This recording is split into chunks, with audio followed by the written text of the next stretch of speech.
first we just want to say a big thank you to Plant People for giving us some space. And as you can see, the subject that we're bringing to you guys tonight is quite substantial, it's quite meaty. So we're going to tackle it as best we can, but it's going to be a very interactive session. So we're going to invite you guys to give us feedback so that we can also kind of go where we need to go, because it's such a broad area. So we've got a lot of ideas, but we also need to play with you guys to get a sense of what's most important to you guys to know, and especially in terms of, like Christian was saying, before a ceremony, after a ceremony, and how to get those insights to stick instead of just to lose them over time, which tends to be the case unless you've got some kind of a practice. So that's what we're talking to you guys tonight, is about how to establish integral practice, so something that supports our work and ceremonies. So just to start, what we're going to do is I'm just going to give you a breakdown of the session.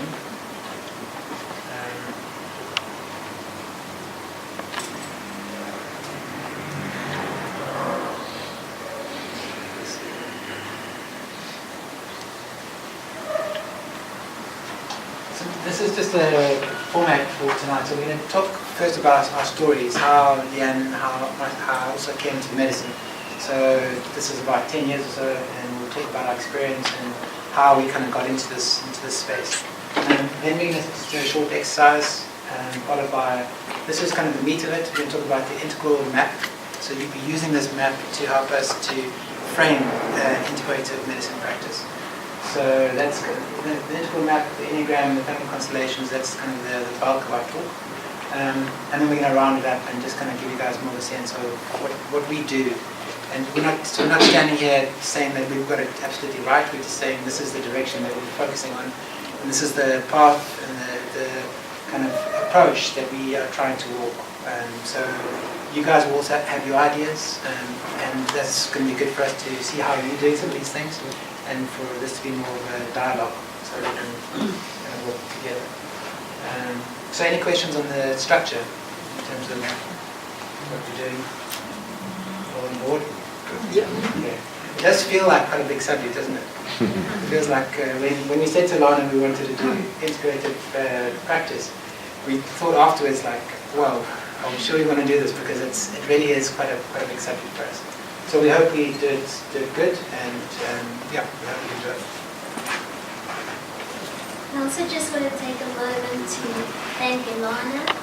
It's rare to not have her at a Plant People talk, but she puts so much love and dedication into this community, and her passion and her dream is to really create community and to give everyone an opportunity to be up here and to share. So can everyone hear me? Not well. Not well? So I'm going to play with my voice and try and project, but we do have a microphone. Let's try the microphone. If you prefer the microphone, we can just use. So, well, you look like a beautiful rainbow from here. It's just amazing to stand here and see just this rainbow of color. It's a beautiful community. So what I wanted to start speaking about is my own journey and my own experience of how I found medicine.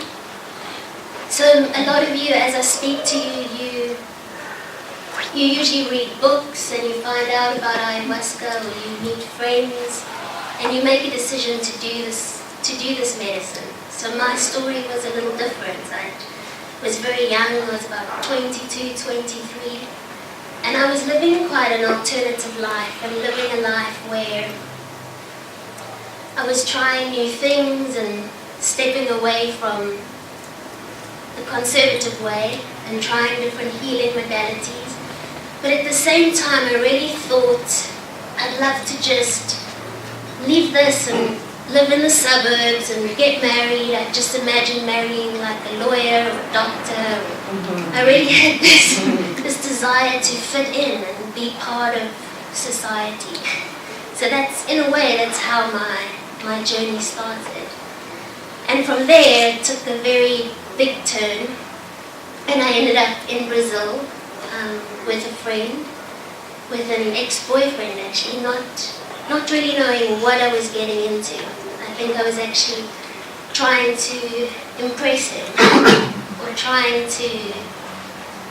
I thought it would be cool to go to Brazil, but I had no idea about plant medicine or this huge path and this huge journey that awaited me.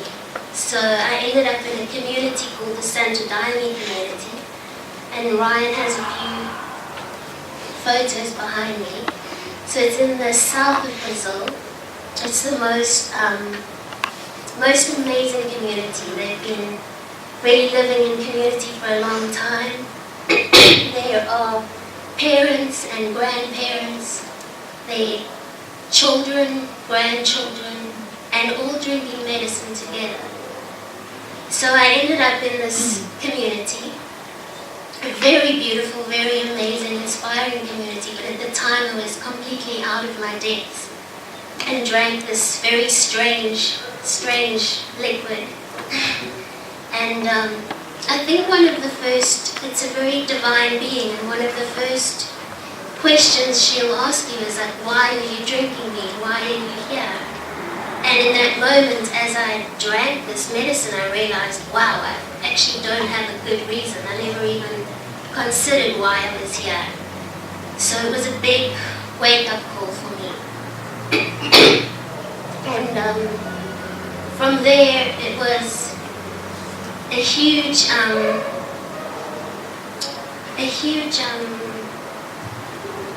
well, a lot of fear came up, a huge challenge. It brought up a lot of my vulnerabilities, a lot of my issues that I wasn't looking at, a lot of trauma from my childhood. So it just brought everything up and put it on one plate. So this was a lot to deal with for me. And when I got back to South Africa, this question came up of how to integrate, which is what a lot of us deal with. So for me, I decided to turn to psychology. I went to about 10 different psychologists. I decided not, like one wouldn't do it for me. So I went to about 10 different psychologists, went through a lot of therapy. I thought, oh my gosh, I must be really messed up. And what really helped was coming, after 6 months of that, finding the courage to come back to the medicines. So psychology gave me I think it gave me a lot, but it gave me quite a narrow perspective of my issues and my healing that I needed to go through. And coming back to the medicines, I got a much broader perspective. So just to tell you about the community that I ended up in, it started in the 1930s by Mestre Ireneo, who was a black man from West Africa who was living in the Amazon. And he met the Kashinawa tribe, who a lot of us here have worked with. So this is a native tribe from the Amazon who had been doing plant medicines for hundreds of years. So he worked with them, with their native ways and their native medicines. And one day he received a vision, and he started a church, and he took it more to the west. So with the vision he had and with the church he made the medicines accessible to a lot more people. And he put it in a language that a lot more people could understand.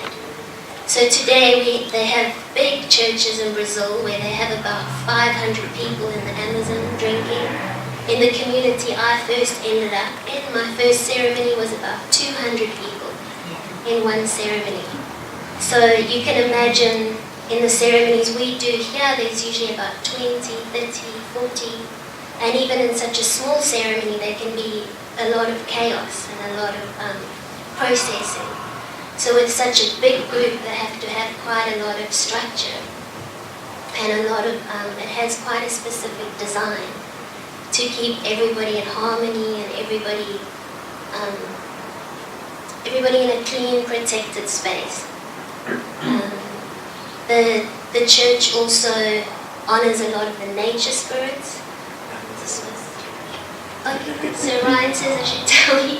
So this is the actual church in Florianopolis. It's surrounded by forest, by big glass windows. It's very, very beautiful. This is the space outside. So the amazing thing about this community and why I started with speaking about this community was it's really the beginning for Ryan and I, and how we found the plant medicines was with this community. And the amazing thing is that they're actually living in community doing medicines regularly. So they do them at least every month, usually every 2 weeks. So you find moms and children, and my first ceremony there were 2-year-olds, pregnant women, babies, everyone living in this community doing medicine. And they're also living in a very grounded, practical way. I don't think they're relying too much on the medicine for their own personal growth. So they're working themselves in many different ways, working on their personalities, they have jobs, the kids go to school. So it's quite an integrated community if you ever get to visit one day. So the first time I was there, it was for 10 days, and it's in a ceremony called the Feijio, which is the making of the medicine. So twice a year, they harvest the ayahuasca and they make enough medicine for the next 6 months. And they make big quantities because a lot of this medicine that they make is then transported to South Africa, to places in Europe, different communities around the world. So I was on the women's side. So the women and the men are separate for these 10 days, for most of the time. So the women are really having one ceremony on the one side of a river, and the men are on the other side of the river. So I'm sure a lot of you know that ayahuasca comes from 2 plants. So there's a masculine vine and a feminine, which the feminine part of this plant we use is a leaf. So the woman would harvest the leaves. We would walk around the forest, and we were told to sing songs, medicine songs. We were told to think positive thoughts, think clear thoughts. Really in a good space. We were wearing skirts to create a sacred circle around us. So one of the amazing things that I'll never forget is the beauty and the reverence that's put into making this medicine. So this is happening on the woman's side here. We're cleaning leaves, we're singing, we're praying, and really coming together as a community. And then on the men's side, they have a much more physical job because the vines grow very high in the forest. So it's a lot of chopping down the vines, pulling them out of the trees.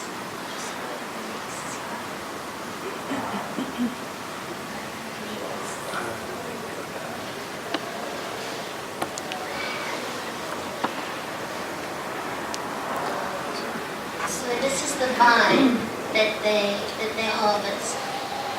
And so the men sit in rows and in unison they beat the vine. Ryan might be able to tell you more what the men do. So they beat the vine, and also often singing, putting prayer, putting intention into the vine. And there's a certain time in these 10 days where the men and women come together and the medicines get cooked. So the masculine and the feminine come together. And we have beautiful ceremonies around about 10 pots. So these 10 massive pots cooking in a row, and the ceremony gets done around these cooking pots.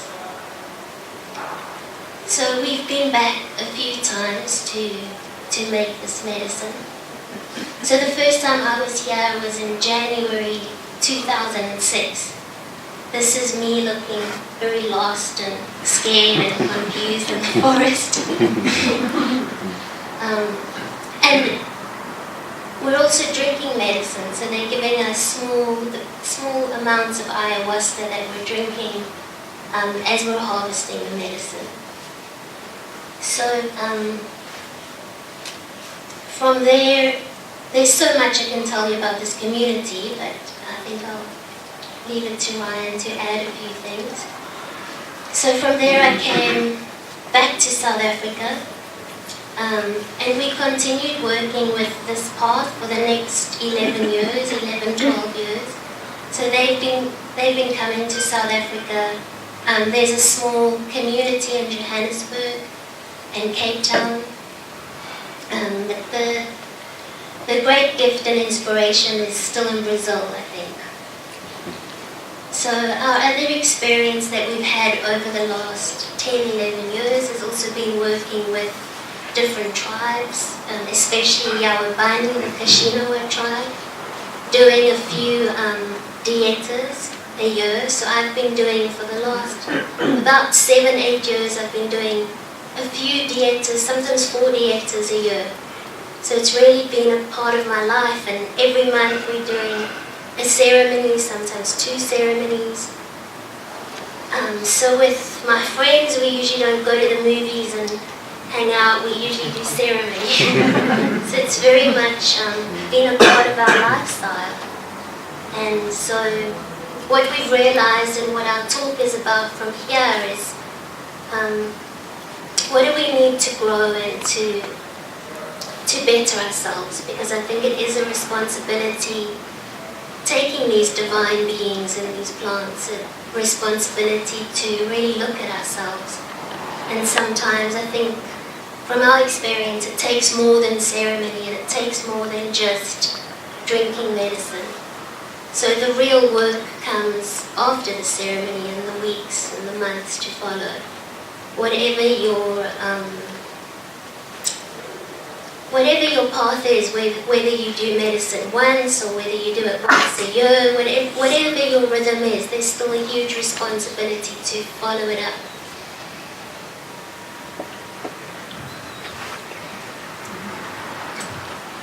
So for us, when we were in the... can you hear me? So when we were in the community, and Deanne's been there quite a few more times than I have, one of the things that I experienced was that in the forest, in the community, it's kind of easy to be in a good state. It's easy to find a good place in myself and to maintain that place. And one of the experiences that we had is when we came back to South Africa, to the city, to everyday life, and I started to see how much of a challenge it is. It's one thing being in a community that's just totally vibrant, totally connected, totally in alignment with not just themselves but with life. That's how it was there. We were in this current of life, and we resisted as much. That experience of when we got there, we had a huge amount of resistance, and you go through a lot of suffering because that current that you kind of surrender to is very fast. It's very very alive. So all those places in me that were feeling quite shameful and kind of guilt-ridden and sensitive and sore and painful, all those places were very exposed in being in a community like this.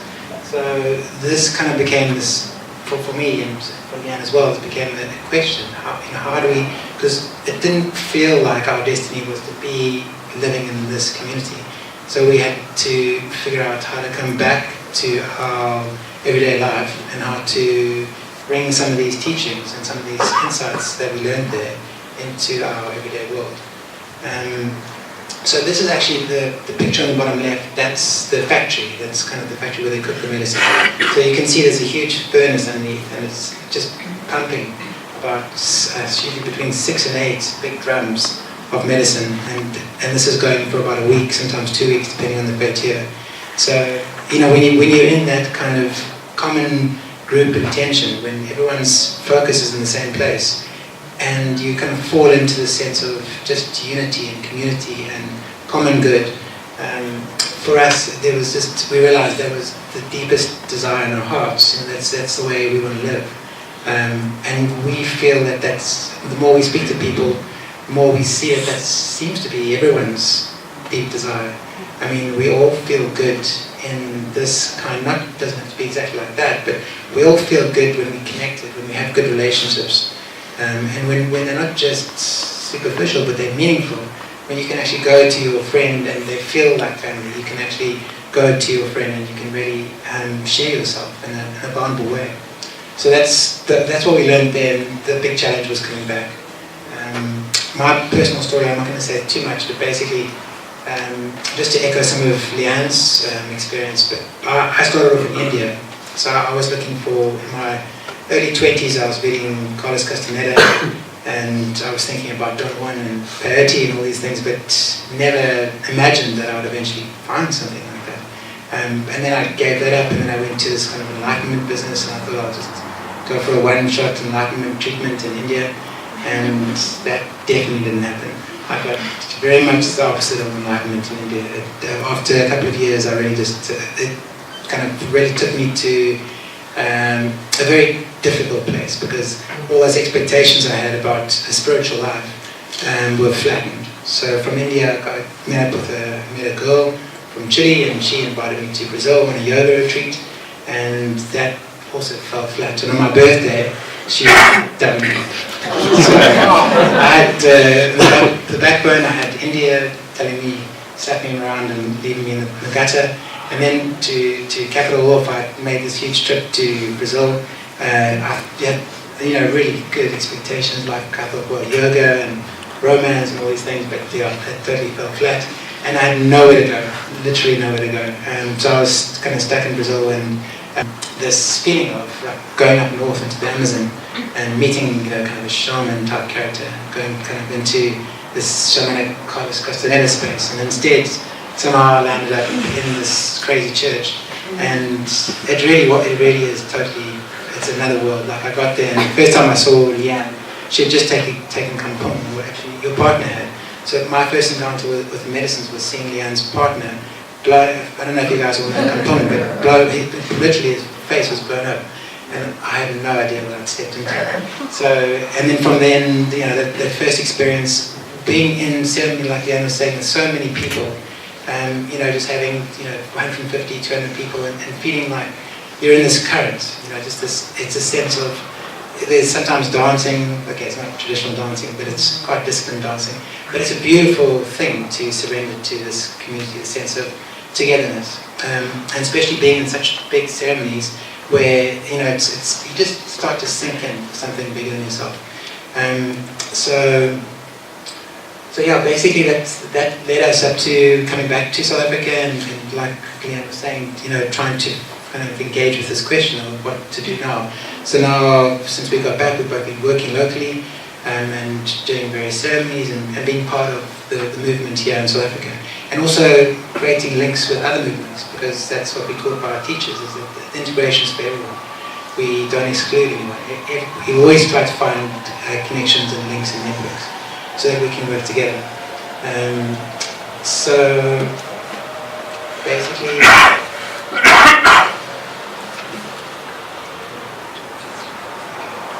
so that's just to give you guys an idea of where we come from, and just to give you an idea of what we're involved in right now.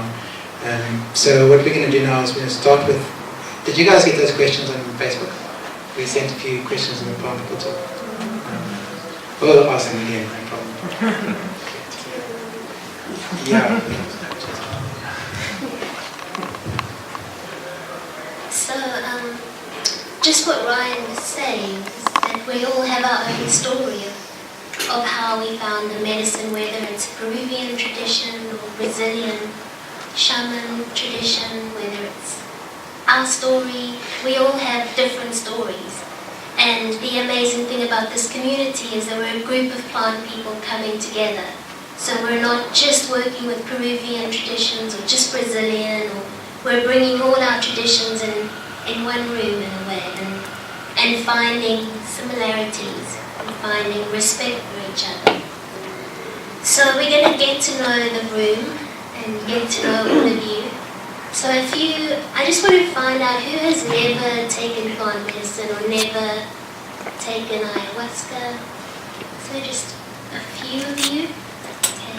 And who's been doing ayahuasca, and who's been on a medicine path, say, for a few years or under 5 years? Okay. And anyone longer than 5 years? Okay. So what we're going to do is we're going to partner up. You're going to find a partner behind you, in front of you, next to you, someone you don't know, and just for a minute or two, we'll ring a bell when the time's up, but just share your story. Share how you found the medicine, what your experience has been. And Ryan had 3 questions to add to that. Yeah, so basically what we wanted you guys to think about is what calls you to ceremony. So why, whether you've done ceremony or you haven't done ceremony, what calls you to be in ceremony? What are you looking for? Or what are we looking for in ceremony? And then where are we going from here? So what can we dream? What do these medicines give us that help us to dream of a future that might be more integrated, more connected? But the main part of it is we just want to ask you guys what are you looking for in ceremony? And what way has ceremony impacted your life? Maybe that will help. We have to ask those questions on each other, right? Yeah, you can ask them, so basically first just find someone, and then once you've found someone, just share a quick story. Don't get friendly. So take a moment now just to feel this community around you. Maybe close your eyes for a few seconds and just feel into who showed up tonight.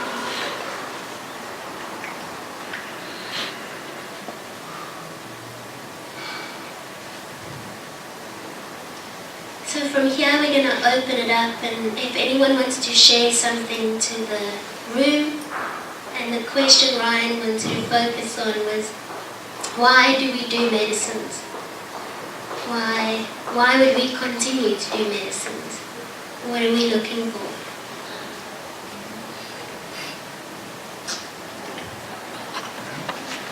For me, it's about remembering. When I go into medicine, I remember, and I find the lost things, and it's about how to bring those rememberings back into this world and how to connect the worlds. And I find I have to go back in to keep kind of gathering those little pieces and try to slowly start bringing them back. Yeah. Anyone else want to share? I do it or did it or doing it because something called me, and when I did it and saw a part of me that I didn't expect to see, and realizing that I come from a place that is so completely different that I don't have the vocab or symbols to understand it at all, but be in a ceremony where I know I come from this other place, and I know I've made a decision to come here, that there is something that is able to communicate with me, and I'd like to have a relationship with it. So I was actually engaged. I got engaged to this lady, and I went to drink medicine about a week afterwards. And my intention was, am I marrying the correct woman? And the ayahuasca then challenged me for about 45 minutes to an hour on why it was completely the wrong woman and it was the wrong choice and I needed to pull it off. And I was arguing this because it all sounded, logically made sense. She was from the same type of Jewish tribe that I'm from. There was just so many things that made sense, but the medicine was telling me you're wrong, this is wrong for quite a period of time. And then I said to the medicine, okay, so then if this isn't the woman I should be marrying, who is the woman I should be marrying? And then for about 4 hours, I got these images and visuals of this lady sitting next to me to my wife.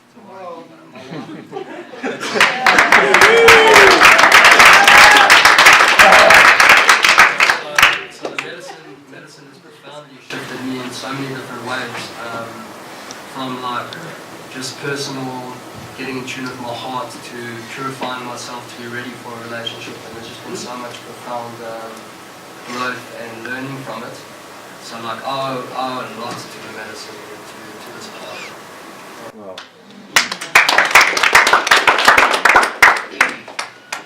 I think a lot of us can relate to what you said about it being a calling.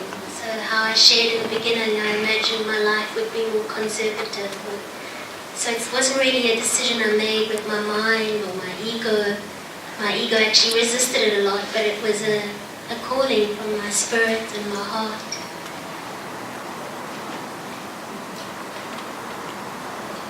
So, would anyone else like to share?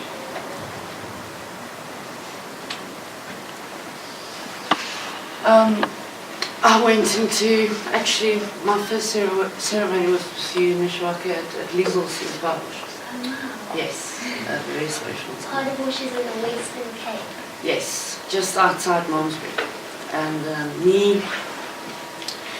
there was something bigger. It was like I was too big for my capacity at that stage. And I tried to explain it to Maury Lou. I think you know Maury Lou. She was always there with Liesel. And we ended up together, working together. Not a coincidence at all. The synchronicities was just jaw-dropping. Me coming from Hervormde Kerk, very strict family, and you know, what is this hippies doing? Walking into the ceremony and blowing stuff at each other's noses, and sitting in a circle, and there's an altar, and you know, but for me it was, there's something bigger in me and I need help. I need help. I can't take these layers off. I can't get out of me without help. Or it will take my whole life to get out of it and die trying. So for me it was a certain balance of gears that was working separately. But there was something missing. And I needed something to click those for everything to work. So, a few months after that, left 8-year-old relationship. Moved away, started a completely new life. Again shifting, moving away, joining Abane at Paardenbosch in the second week of October. And the question that he asks us is, why do it more than once? A lot of people think it's a quick fix, and a lot of new people said, okay, well, you know, it feels like I need to do it once, but every day is so much different. There's so many layers that packs on without us noticing, and we try so hard just to get by our everyday life that we pack on stuff we don't need unconsciously, subconsciously. And sometimes we just, again, it doesn't make me less conscious, or my higher consciousness hasn't disappeared, or I need to connect with it right away, so I need the medicine. You may think of it as a fast forward button, or something to clear the clutter, for you to be able to connect with a very inner, deeper self, to be able to function better within yourself and for the people around you. So it's hard. Rihanna Smith, she told me that, very dear friend of mine, she said, you started with this journey, and sometimes it's going to be really sad, because you're going to lose a lot of people. And a lot of people's going to fall away in your life, but as Rumi says, if you can't make space for something else, nothing else can grow. So you need to get rid of the clutter, you need to get rid of the old people, the old space in your life. And it's just so much work just surviving, you know, getting to your inner self and taking off the layers. It's not always possible from your 8 to 5 and children and work and this and that to work in your inner self. And for me, plant medicine, even San Pedro, a beautiful connection, and even sweat lodges, it's something just to, it's an aid, it's to help you. You know, you go to the pharmacy to get rid of the flu. I go to a ceremony to get rid of bullshit. So it's, for me, he said, why more than once? And I also said, well, you know, once, and this is big, and this is large, but sometimes you get stuck, and you get to crossroads, and you don't know what to do, and you can't get to that inner deeper self within you, and that's why you go back to the medicine. Always go back to the medicine. That's just mine.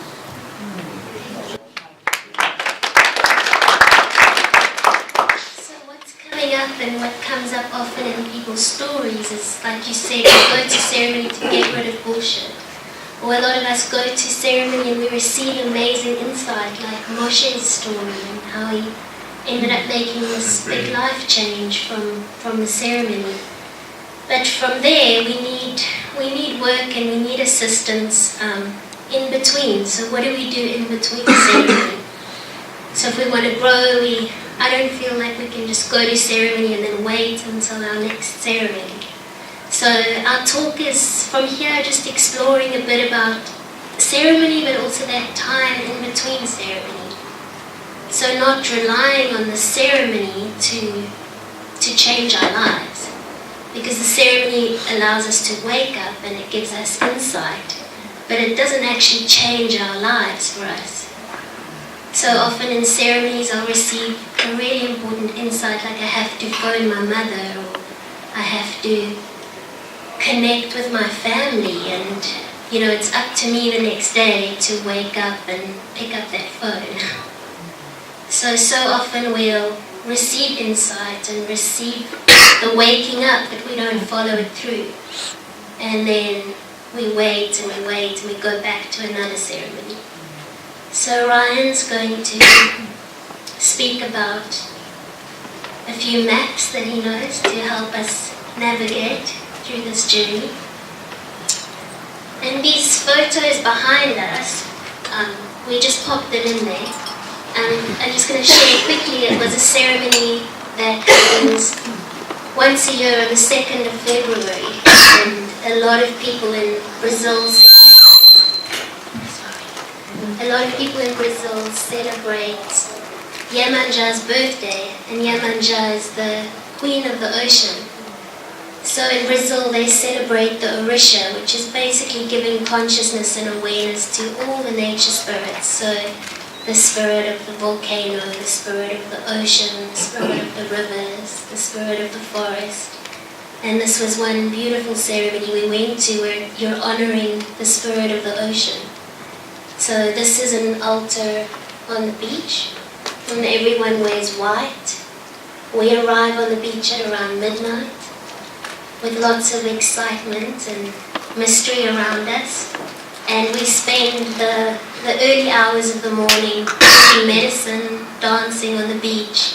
And as the sun rises, we give offerings to the ocean, so flowers, and some people make wooden boats with prayers and put them out into the ocean. So this actually all happens on Ryan's birthday, which is the 2nd of February. So we were going through our photos and we just popped that in there.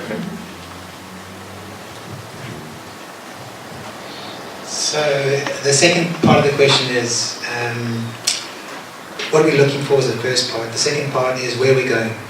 Where do we want to take these plant medicines? One of the very important things for us is that we don't just do this for ourselves. We do this for our ancestors, we do this for generations that are coming after us, we do this for our families, we do this for our friends, we do this for nature, we do this for existence, really. That's what's driving us with the ceremonies. But for a long time, when I went to ceremony, I didn't even know where I was going. I mean, I had some ideas, but I think most of the time it was just, especially in the early days, it was more a case of not knowing. Just going to ceremony because I knew something inside me felt like I needed to be there.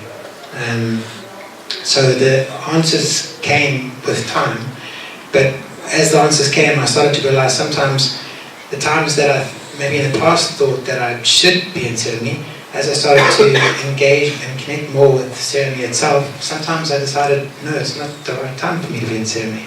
And that started to become much more clear for me, not just doing ceremony for the sake of doing ceremony, but feeling, is it the right time for me to be in ceremony? And then, after ceremony, to feel how much time I need afterwards to allow those impressions from the ceremony to start to kind of stick in my psyche, for me to feel like I've completed that process. So our first, basically from our start, is this idea of the eagle and the condor. So our teachers have been speaking about this for a long time. Many indigenous communities have been speaking about this idea of the integration of two very different cultures. You can see it as the technologies of the West, the mind of the West, the science of the West, and the kind of perennial wisdom of the indigenous cultures. So to marry these two is exactly the prophecy of the eagle and the condor. His idea is that we're living in a time now where we're supposed to be integrating. We're not supposed to be, developing and practicing in silos. We're supposed to be coming together, and we're supposed to be learning from each other. And this is coming straight from indigenous traditions, like the Achua in Brazil, in the rainforest. They had this vision that for them to survive, for us to survive as a species, we need integration. So they actually put a call out to the North, to America, to try and find a way to connect, because they really understood that, or they still understand that, for the survival of a whole species, we need to integrate our cultures, integrate our learnings. So the way that we see it today, in terms of how this works for us, is that we take the best of psychology, we take the best of the West. There's so much technology that we can use in the West that help us to quickly get to grips with ourselves. That, to be quite frank, they don't have these tools often in indigenous cultures. They've got practices that are very different to ours. So our Western practices should be honoured, as the indigenous practices should also be honoured. And the blend of the two, and the blend of all the philosophies and all the traditions, gives us this sense of integrated practice, of being integral in our thinking in terms of approaching the practice that will get us where we want to go. So then that leaves the question, where do we want to go? Where are we going? From one view, ceremony can be treated like a movie. You can kind of go into ceremony, nice colours, good lights, if you're lucky. But that's kind of how it can be. You can go into ceremony, you can really lie back and just go with the karos, and it's beautiful. You can really get carried in that way. You can see a lot, but it can just become a little bit like entertainment. Like for us, it starts to get close to that kind of line where, you might as well go to, just call it what it is. You might as well go to a big rave and have dancing fun. You've got to just say, from our view, you've got to say what it is, what you're doing. So, in terms of just being in intention with ceremony, the intention for us as we see ceremony is to be present in the ceremony. So to be available to the process of the ceremony, and to bring ourselves into the ceremony. So we talk by our teachers to try set up. So we don't lie down too much, well sometimes we lie down. But most of the time we try to bring ourselves into the space, we try to bring ourselves into the ceremony. So that allows us to, when things come up, when emotions come up, or sensations come up, or memories come up, or ancestral things come up, then we're there to witness those things. So that's kind of the key point, is that, for us to make this thing called growth, or for us to take this journey of growth, we have to have some capacity to see in ourselves. We have to develop this witnessing muscle, so we can actually start to have capacity to see what's happening. And that takes practice. It doesn't just happen. It's like meditation, where your mind will wander, and you've got to say, there's my mind kind of acting a bit like a dog doing its own thing, and you've got to bring it back, be present and come back to that sense of focus. And the more we train ourselves to do this, the more we have what we call concentration. And for us to heal, we need this concentration, because healing doesn't really happen without concentration. If we're distracted, if we kind of lose our focus and we get taken off in some fantasy or some memory or whatever we get taken by that the mind produces, then what will happen is that we'll lose our presence. We'll lose that capacity to see what's happening in the ceremony. And so for us, that's one of the most important things, is to develop this practice of presence. So the eagle and the condor is the foundation of this practice. It's the original integration between two very different systems, and it's not supposed to be easy. So integration is supposed to be really difficult, because it's one thing to specializing on something that comes naturally to you, but it's another thing trying to combine and to stretch yourself in different ways. So what we're really talking about here is stretching. How do we need to stretch? What are the different ways we need to stretch? Most of us, when we come to ceremony, we know how to stretch in ceremony. We get used to stretching in ceremony. But then, outside of ceremony, we can kind of neglect other parts of our life and just kind of come back to this practice of ceremony. So this is what Ken Wilber calls the kind of the essence of the integral model, is this idea of waking up and growing up. So waking up, we can all wake up via many different things. Plants help us to wake up. It's accessing different states. So you can take a plant and you can access a different state. You can go into, obviously we're in a waking state now, most of us. You can go into a dreaming state. You can go into a deep form of sleep state. You can go to a very meditative, depth kind of place. You can go to a very awake state. So the plants help us to access these states. But states are temporary. So states come and go. So you can see yourself in a state. You can be in a ceremony, I'm sure like most of you have been, and you can experience an altered state.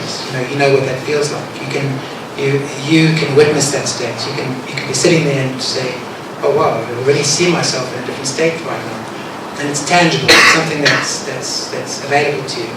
Whereas stages, that's got to do with growth. So whereas states you can access at any point, any time, but they come and they go. Stages have to do with growth. So stages are earned. We have to earn stages, and that's got to do with evolution. So part of what we're doing here is we're evolving. So stages is working basically on our personalities, on our egos, those kinds of things, and we are basically evolving. But stages, the reason stages are a little bit more tough is because you can't see them. You're not going to be in a ceremony. You're not going to see yourself in a particular stage. You can see a state, but a stage isn't very visible to us.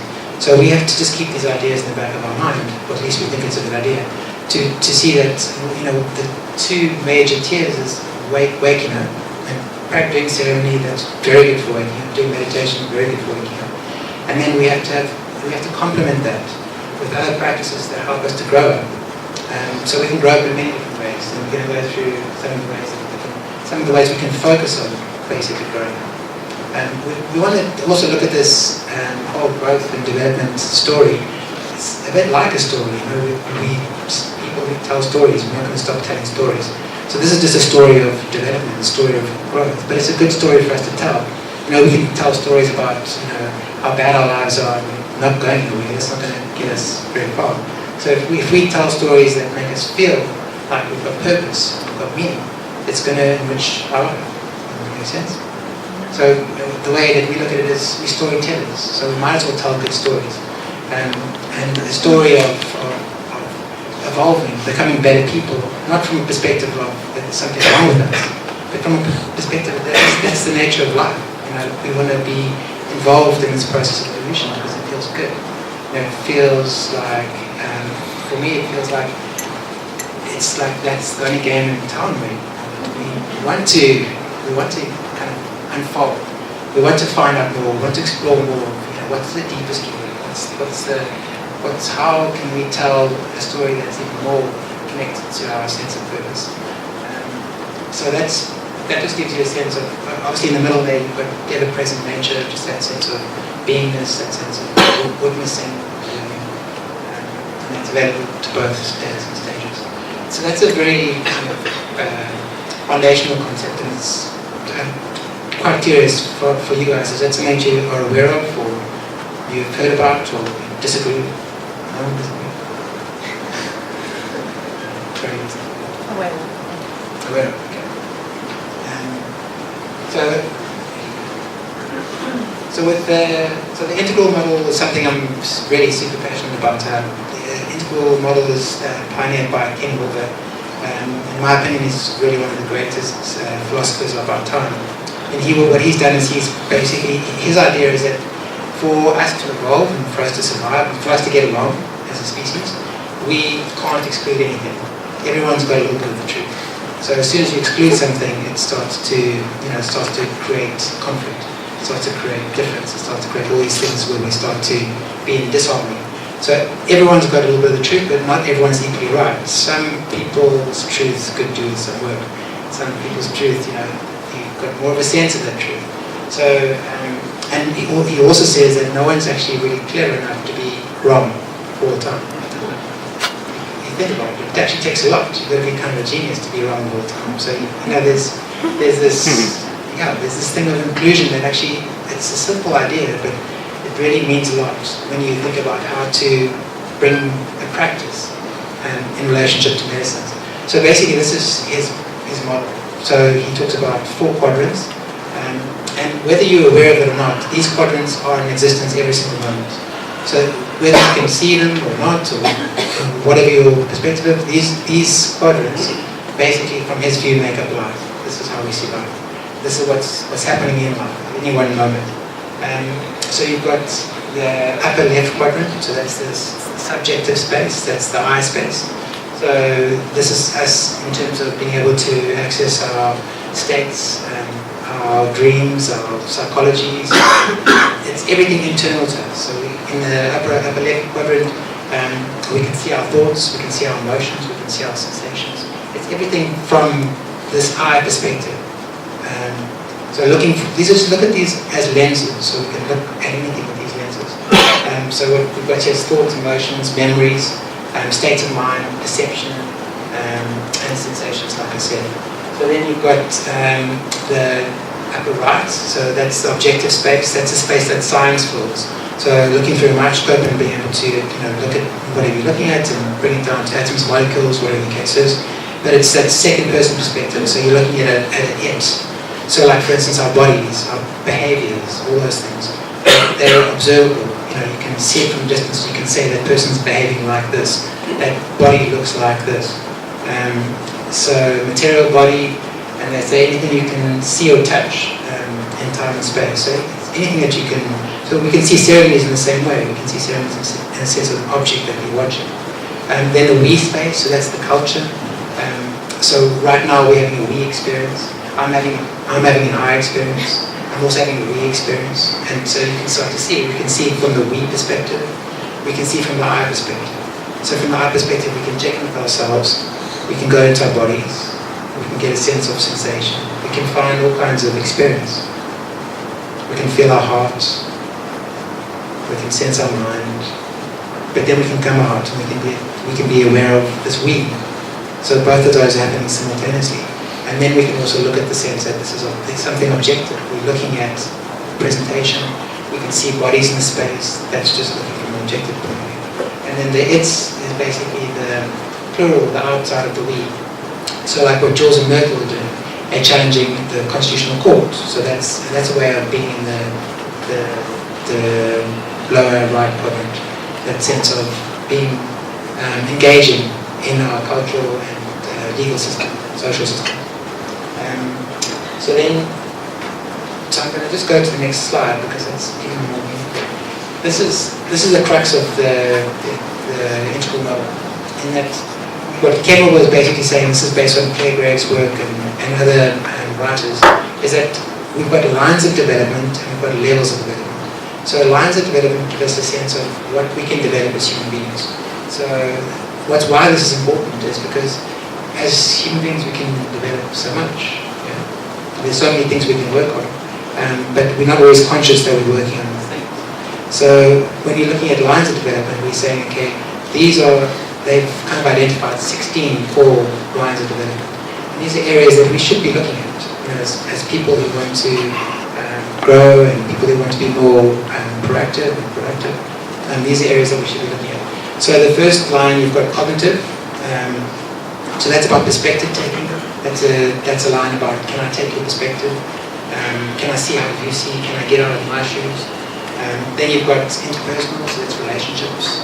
So we can have different intelligences. So some of us can be really strong in one line and very weak in another line. And the big mistake is that we tend to think because we're strong at one thing, we can think we're strong at everything. And that can become something part of our shadow. And you see this a lot in corporate, these kind of CEOs, and they super intelligent, they've got kind of rocket science brain when it comes to number crunching and marketing, that kind of thing, but just terrible EQ, emotional intelligence down the drain. And that sits as a shadow because it's easy for people to assume that they're really good in this area, therefore, actually they're pretty good at everything. And what we see happening in the kind of medicine community especially is you see a lot of kind of shaman type people with kind of abusing their power. So very strong spiritual intelligence, but when it comes to kind of shadow stuff, or emotional stuff, or child stuff or trauma stuff, not so good. I'm not saying it's always the case, but I'm sure you guys have heard stories. No? There's always a story. And so it's for us to basically, as we grow and evolve, it's for us to be aware of these lines and to see where our weaknesses are, as well as to see where our strengths are.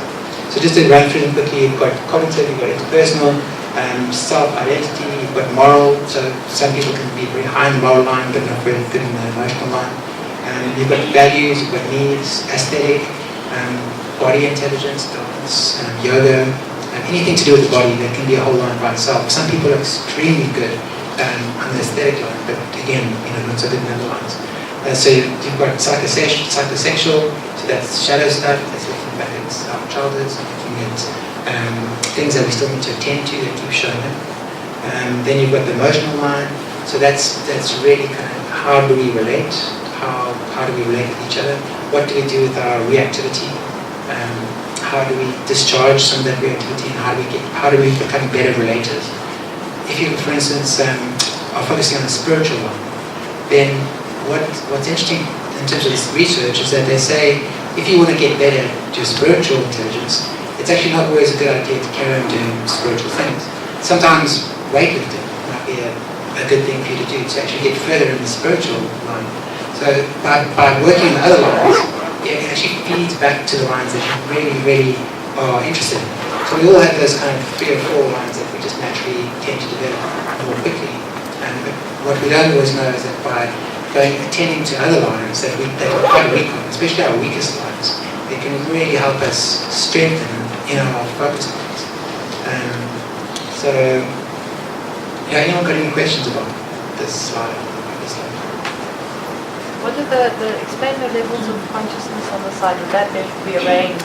Yeah, I was hoping that you would understand. Sorry, teacher in the room. That's basically, so it's a very good question. So the levels, when you're looking at the levels of consciousness and you're looking into the typical model in terms of spiral dynamics and levels of consciousness, it becomes a little bit more complicated. But the essence of it is that it's evolution.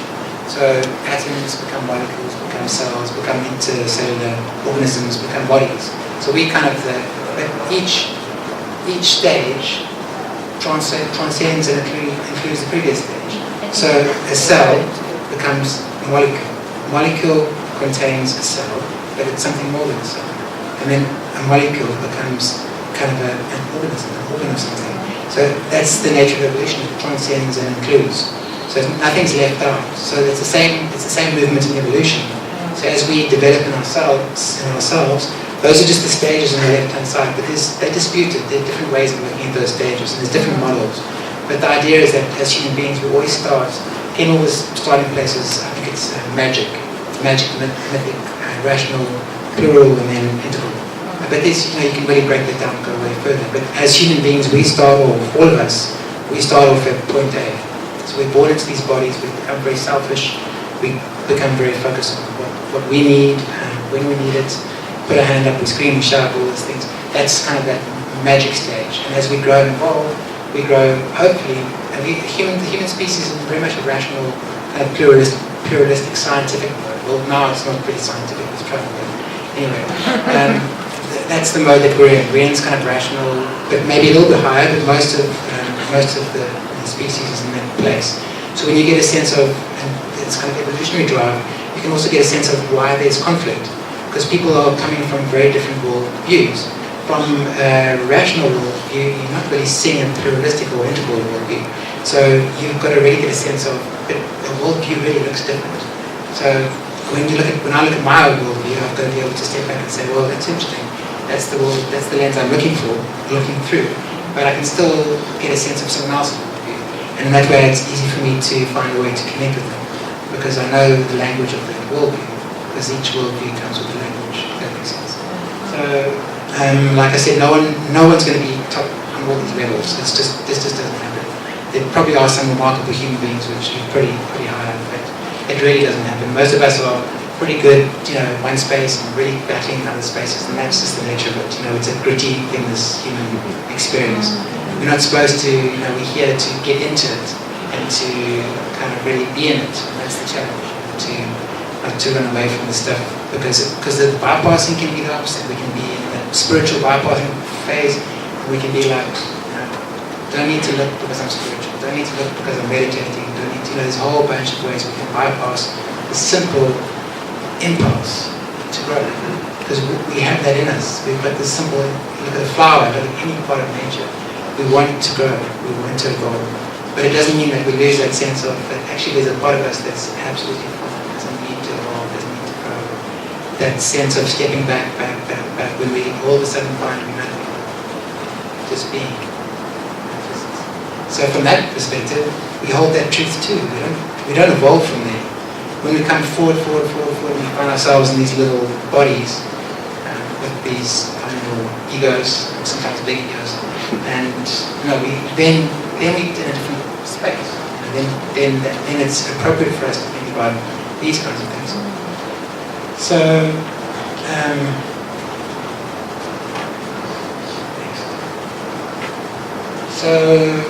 This is quite a nice slide because it gives you a sense of the main spaces, the main areas, and the kinds of questions we ask to develop those areas. So the first one, the cognitive, what am I aware of? So that's again my perspective taking. And perspective taking sounds pretty easy, but actually, if you really think about it, it's not always easy to get into someone else's shoes. And it's again this kind of sense of practice. It's a muscle we're trying to work. And the more we're able to get into someone else's shoes, the more we're able to loosen our grip and our own experience and not be so stuck in this is how I see the world, this is who I am. So cognitive, what am I aware of? Self-identity, that's basically who am I? What am I, who am I? Values, what's significant to me? The moral line, what should I do? We could talk about morals for the whole lecture, but yeah, so the moral line is very important. What should I do? Interpersonal line, who should I react with? Who should I engage with? Who should I not engage with? How should I engage? Spiritual line, what's of the most ultimate concern? What matters more than anything? The needs line, what I need, that's Maslow's hierarchy of needs. Emotional line, how do I feel about this? So emotional line is quite an interesting one because a lot of us feel like we feel our emotions, but our experience is more like we think our emotions. So for some of us, it's easy to just access the emotions, but for other people, it's much more difficult to go from the mind and go into that emotional field without having to tell stories about it. So emotional intelligence is about understanding what's happening in your emotional space and what's happening in another person's emotional space. And from that place, to be able to regulate your emotion, to be able to empathize, and to be able to connect, and to be able to be with your emotion and another person's emotion. And that again, also, for a lot of us, that's a hard thing to do. It's really much easier to be disconnected and disengaged when it comes to other people. So emotional and aesthetic, what's attractive to me? Another way of saying that is, how do I want to move my body? In what ways do I want to get into this body and get working? Okay, so I think we can let that slide.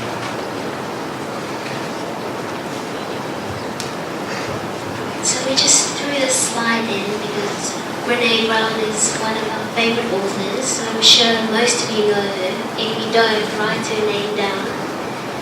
She's written some amazing books, The Power of Vulnerability,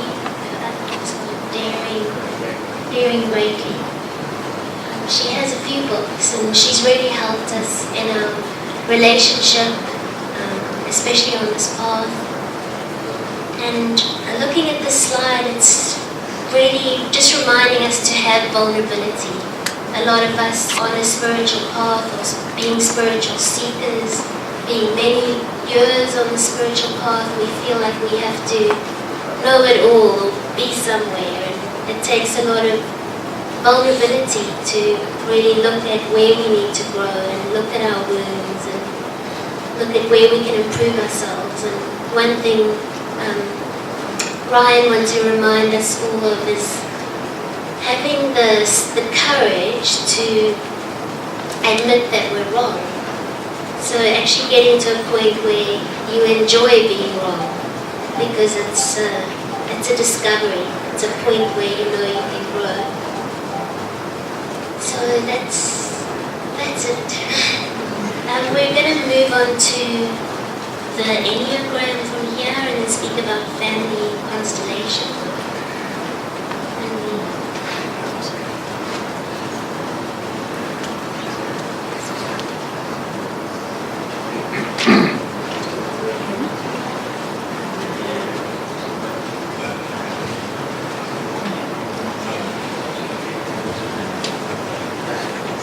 I think, so just now, so you're going to just start speeding up a little bit. Just in terms of, this is kind of for us the key, one of the key things. So maybe from your side, can you guys see in your lives the things that you are stronger in? Does it clear to you that there's kind of lines that are more natural to you? Places where you just kind of know, oh, that's quite strong. What about weaknesses? Can you see like in terms of areas in your life where you might feel a little bit more like, well, actually that's not something that comes so easily to me. So can someone say maybe something that's for them quite strong? Something that's comes quite easily. Being empathic. Empathic, yeah, emotional intelligence, yeah. So feeling another person. Yeah. And what would you say is your weakest line?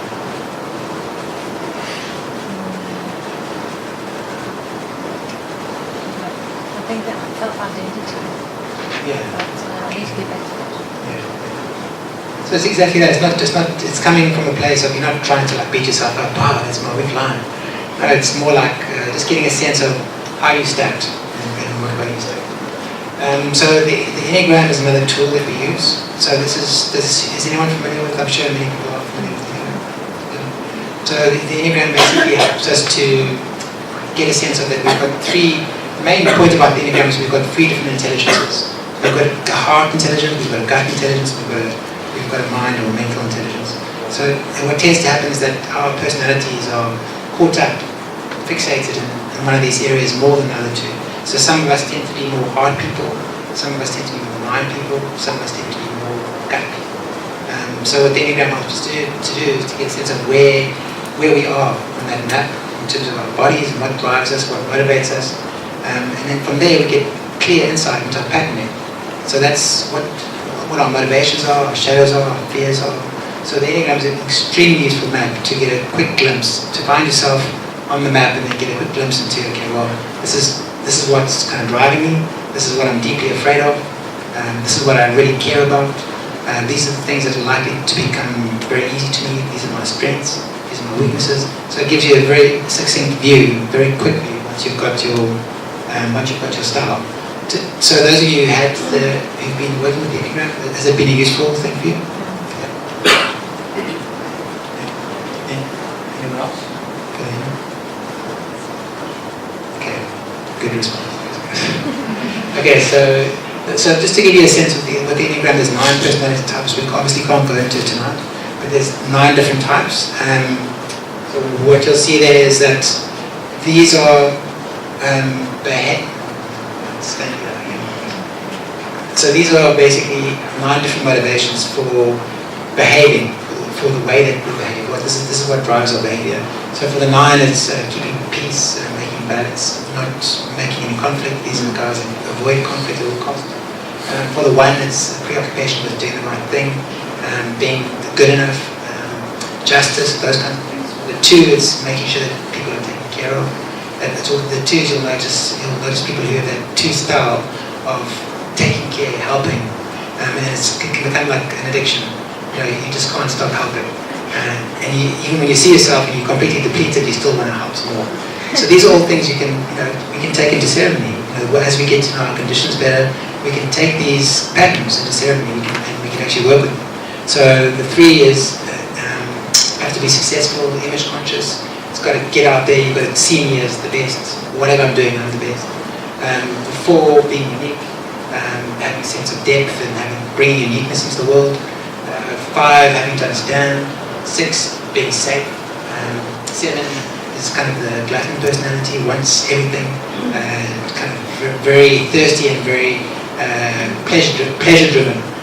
Then the 8 is kind of this bulldozer. You guys might have seen 8s in a kind of a negative state. They can be quite driving. They can be quite scary sometimes. 8s do you often feel in the body. The 8s in the room, sometimes you feel like, whoa, a little bit trembling. because they can be very powerful people. If they misuse their power, they tend to bulldoze. Then the 9 we've spoken about. So that's just giving you a sense of personality. So when we work in ceremony, we want to get a sense of what our patterning is, so that we can come into ceremony and start to get a better grip on that. So why do we do the things we do, and how do we get to a place in ourselves where we don't have to keep repeating, this patterns that aren't always good for us.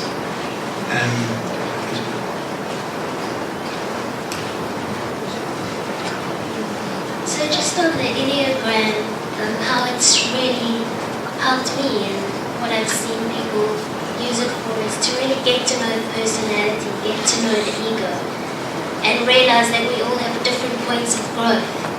So where I need to grow might not be where you need to grow. And the community we spoke about in the beginning of our talk, they use the Enneagram in their community to get better relationships, to understand each other better. So if you want to be in any type of community, or if you're in a family, this really helps you with relationships. So the last tool we wanted to share is family constellation work. I'm sure a lot of you do know family constellation work already, but it especially helps if you're taking ayahuasca, you're taking medicine, and you're on this path of healing. So going into family constellation work, we believe that we can't heal and grow as a single entity. So we're always connected to something called morphogenetic field. I practiced that word all day. So we're always connected to this field, and we're always connected to our families, to our ancestors. So we're always connected to our sisters, to our mothers, to our grandmothers, our ancestors, our children. So we can never separate ourselves from them. So often, a lot of us on this path, we might have very conservative or families that are very different from us. So we think we're special and unique and we're on our own journey, and at some point we have to realize that we're connected. We're the same, we're one entity with our families. So there's, just to help you get the idea, they did some, I don't know if they did them for family constellation work, but they did some animal testing, not that I'm pro animal testing, but they did these tests on rats where they would torture caged rats, and they would torture them, and every time they would shock them or torture them, they would show them a blue light or some type of symbol. And then they tested the children of these rats and the grandchildren of these rats, and what they found was when the grandchildren of the same rats that were tortured would see the blue light, they would have a fear response and freak out, even though they'd never been tortured. So it's really something to think about in your life. Your cellular memory comes from your parents, your grandparents. So often in our lives we feel afraid for things that don't really make sense. Or we might have certain emotions. We might be born with a deep sadness, or certain things might trigger us. Especially you find this in countries where they've gone through severe war, or ancestors have been in concentration camps. The children, the grandchildren of those people have the same reactions. Or they might be very appreciative of food, and might have certain feelings, certain belief systems that are not really explainable from their lives. So we don't really have enough time to go into family constellation work, but it's...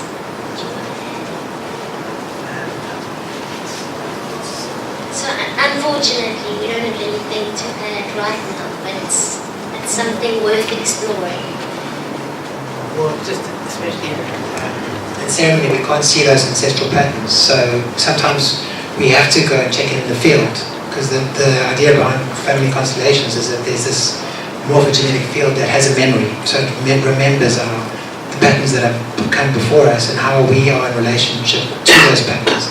So we can look at our family field and start to try to balance it better, to harmonize the field so that we can be in better relationship with ourselves and with generations to come, and also with our ancestors. So, but yeah, that's another whole subject by itself. So we just want to quickly, in 2 minutes, just sum up. This slide gives you some sense of what your integral practice might look like. So if you want to cover some of the lines, I think this will be quite intuitive to many people, but it's just, I think, quite good to be able to say, well, that could be quite close to everything. So in the body line, we've got guys here, Momji does yoga, lots of people here specializing in body-based work. Yoga, Qigong, you can do martial art. Then you've got weightlifting. For Ken Wilber, he said his biggest growth came with weightlifting. He was quite a thin guy, and he said weightlifting for him was his biggest progress. So diet, looking at your diet, looking at what you put into your body, tuning into what your body needs, like nutritionally and everything else. So mind, taking perspective, like we said, that's a muscle that we need to build. Reading, integral theory, or you could say intuitive practice as well. But anything that stimulates this mental center. There's lots of ways to stimulate the mental center. Reading invites us to really try to understand something in a different way. Spirit, meditation, Zen training. I'm sure many of us do something around Zen. Buddhism, big mind process, which is just basically stepping back into this sense of witnessing and being and looking from there. Then you've got shadow. Shadow, like we said before, we think is one of the most important elements to bring into ceremony. So what we did with our last retreat is we started with the shadow as the beginning of the ceremony. So we did exercises that help people to encounter some little part of the shadow, turn towards the shadow when our inclination is usually to turn away from the shadow. So we started with turning towards the shadow and then finding something in that shadow landscape and then bringing that into the ceremony. So actually having an intention to bring something that was unfamiliar to you into the process. So then I'm not going to go through the rest. You've got ethics, you've got your work line, your professional line, emotions. We've spoken about emotional intelligence. There's lots of ways to improve your emotional intelligence, and that's something, if you're not good at emotional intelligence or at connecting with your emotional space, this is really important. It will help a lot in ceremonies. That nature line, just so easy to forget to be in nature, to put ourselves back into nature, and that can be an intelligence by itself, communing with nature. And then relationships, like we've spoken about. So relationships is, like we know, it's essential to work on how we are in relationship, to look at our reactions, which trace right back to the shadow. If we're reacting, that's a clear indication that that's shadow material. We're not trying to be these special spiritual people, but we're trying to get to a place where our responses can come from a more authentic place, not so charged up, not so making an enemy of other people. So that's, we could tell you more about what we do as well in terms of our, what we call integral practice, but I think for now that's good. So what we'd like to do is, if there's some time for questions, maybe that time what we could do is we could just get a sense of how you guys might add to this. What you're doing is part of what you might see as an integral practice. That's something that complements the medicines, and also we'd like to get your feedback on what does this make sense to you? Is this something that kind of seems like a good thing to have? Because the thing with the map is, it's not the territory. It's not like a map doesn't show you this is what the territory exactly is going to look like. But the thing with the map is that it's easy not to get lost. So without a map, we can be doing so many things. We can be really working in ceremony, we can be doing therapy, we can be doing all these things, but we don't always know where we're going. So the nice thing about a map is it gives us some sense of, a choice about where to go. Where do we want to walk? What does the future look like? And the map says to you, well, that's probably a good step. Try that first, and then check that step, do that step. And then as you kind of use the map, you start to get a feel for what makes the most sense. Great. That's good.